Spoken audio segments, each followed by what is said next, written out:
सोचे एक home buyer 10 साल से भी ज़्यादा इंतज़ार के बाद भी उसे फ्लैट का पोजीशन नहीं मिलता है।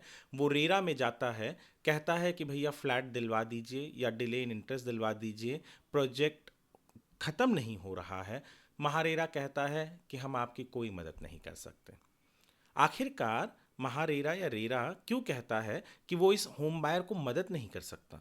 क्या बिल्डर बहुत पावरफुल है कि जिसके खिलाफ रेरा एक्शन लेने में हिचकिचा रही है, या फिर क्या है असल माजरा? बताऊंगा मैं आपको इस वीडियो में, तो बने रहिए हमारे साथ इस वीडियो के अंत तक।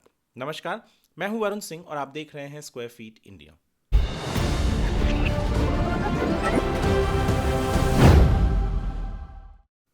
दीपक शयाजी शिंदे ये एक होम बायर है। 2012 में इन्होंने पुणे के खेड़ एरिया में एक फ्लैट बुक किया। फ्लैट के लिए जो भी कीमत थी इन्होंने अदा कर दी। 9,90,000 को स्टैम्प ड्यूटी मिलाकर इन्होंने खर्च किया। फ्लैट की कीमत भी इसी में इंक्लूडेड थी। अब 2012 में जो फ्लैट इन्होंने बुक किया, 2014 में इसको पोजेशन मिलना था, पर आज तक नहीं मिला। और बिल्डर ने प्रोजेक्ट को महारेरा में रजिस्टर भी नहीं किया, क्योंकि ये अनिवार्य है कि हर वो प्रोजेक्ट पूरे देश में, ऐसा नहीं कि सिर्फ महाराष्ट्र के लिए, पर पूरे देश में यदि कोई भी बिल्डर 2017 जब से खास करके महाराष्ट्र में महारेरा आया है, और 2016 का जो ये एक्ट है इम्प्लीमेंट जब हो गया, उसके बाद जो भी अंडर कंस्ट्रक्शन प्रोजेक्ट है उसे उसके स्टेट के रेरा में रजिस्टर करना अनिवार्य है, तभी वो घर बेच सकता है। और ये इसलिए भी ताकि अगर कुछ गड़बड़ करे बिल्डर तो होम बायर को न्याय मिले। पर यहाँ पे दीपक शिंदे को न्याय क्यों नहीं मिल रहा है? दरअसल दीपक शिंदे ने, जो ये स्वराज्य डेवलपर्स हैं, उनके प्रोजेक्ट में घर बुक किया और वो पहुंच गए महारेरा के पास कि भैया इतना समय बीत गया, आप कम से कम बिल्डर को ये तो कहिए कि वो प्रोजेक्ट को रजिस्टर करे आपके पास। वो महारेरा में प्रोजेक्ट को रजिस्टर भी नहीं कर रहा है। महारेरा ने जब डिटेल्स देखा तो पाया कि ये जो प्रोजेक्ट है ये 400 स्क्वायर मीटर का है, यानी 500 स्क्वायर मीटर से कम। तो महारेरा ने कहा कि हम इस प्रोजेक्ट को रजिस्टर करने के लिए नहीं कह सकते। दरअसल जो सेक्शन 3 है रेरा एक्ट का, वो कहता है कि हर अंडर कंस्ट्रक्शन प्रोजेक्ट को रजिस्टर करना ज़रूरी है और रजिस्ट्रेशन के बाद ही वो घर बेच सकता है। पर इसी सेक्शन का सेक्शन 3(2)(a) कहता है कि यदि प्रोजेक्ट 500 स्क्वायर मीटर से कम के एरिया पे है या वहाँ पर 8 या 8 से कम फ्लैट है तो उसे रजिस्टर करने की ज़रूरत नहीं है। अब यहाँ पर होम बायर ने कहा कि भैया 400 स्क्वायर मीटर का प्लॉट है, उसके ऊपर प्रोजेक्ट बन रहा है, पर यहाँ पे 8 से ज़्यादा यानी 24 फ्लैट्स बेच रहा है, तब तो इसको रजिस्टर करने कहिए।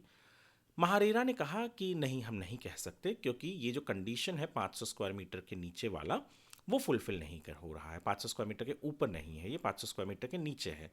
तो यदि वो कंडीशन फुलफिल हो जाता तो हम उसे रजिस्टर करने के लिए कहते हैं। और ये और जो है, दोनों में से कोई भी एक कंडीशन अपूर्ण है तो हम रजिस्टर नहीं कर सकते या कहने के लिए नहीं कर सकते।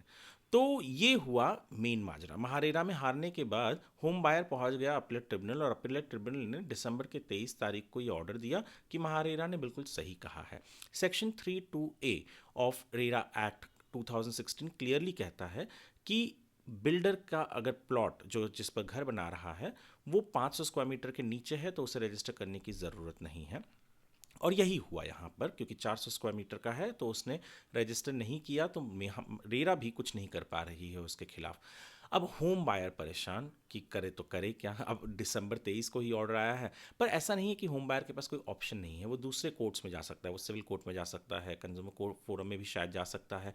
यहाँ सब जाकर वो बिल्डर के खिलाफ एक्शन ले सकता है। पर इंपॉर्टेंट, रेरा ये कानून जो आया कि बिल्डरों के त्रासदी से होम बायर्स को बचाए, यहाँ पर वो नाकाम ठहरी, क्योंकि एक लूपहोल, जो लीगल लूपहोल है, वो बहुत बड़ा लूपहोल निकल रहा है कि 500 स्क्वायर मीटर से छोटा प्लॉट है, भले उसमें 8 से ज़्यादा फ्लैट्स बेच रहे हैं, यहाँ तो 24 फ्लैट है, पर फिर भी उस होम बायर के इस दावे को कि महारेरा में प्रोजेक्ट रजिस्टर होना चाहिए ठुकरा दिया गया। कई बिल्डर्स हैं ऐसे जो छोटे प्लॉट्स पे काम कर रहे हैं, तो उनके लिए रेरा पर शायद इस तरीके के ऑर्डर्स यही बताते हैं कि अगर 500 स्क्वायर मीटर से छोटा प्लॉट है या आप 8 घर से कम बेच रहे हैं तो आपको रजिस्टर करने की ज़रूरत नहीं है। अब दीपक शिंदे आगे जाएंगे, कहाँ कोर्ट में लड़ेंगे, वो सब अलग चीज़ है, पर मैं चाहूँगा कि आप इस ऑर्डर को पढ़ें। तो इस ऑर्डर का जो भी डिटेल है, case number, party name, builder name, सब कुछ मैं कमेंट सेक्शन में ज़रूर डाल दूंगा। आप वहाँ से पढ़िएगा, पिन कमेंट रहेगा, आप वहाँ पे ज़रूर पढ़िएगा। और यदि आप हमारे इस वीडियो को, स्क्वायर फीट इंडिया के इस वीडियो को यूट्यूब पर देख रहे हैं तो हमारे चैनल को सब्सक्राइब कीजिए। आप फेसबुक पर देख रहे हैं तो फॉलो कीजिए। आप हमारे वेबसाइट squarefeetindia.com पर विजिट कीजिए, जहां पर आप इस ऑर्डर पे एक पूरा आर्टिकल पढ़ सकेंगे जो आपको सिंपल और सरल तरीके से समझाएगा कि केस क्या है और आपके लिए क्यों मायने रखता है। इसके अलावा हो सके तो इस वीडियो को लाइक और शेयर कीजिए, सेव कीजिए, उन लोगों के पास भेजिए जो लोग घर लेने का सोच रहे हैं और उन्हें ये रूल क्या है पता नहीं है। ये वीडियो देखने के लिए आपका धन्यवाद।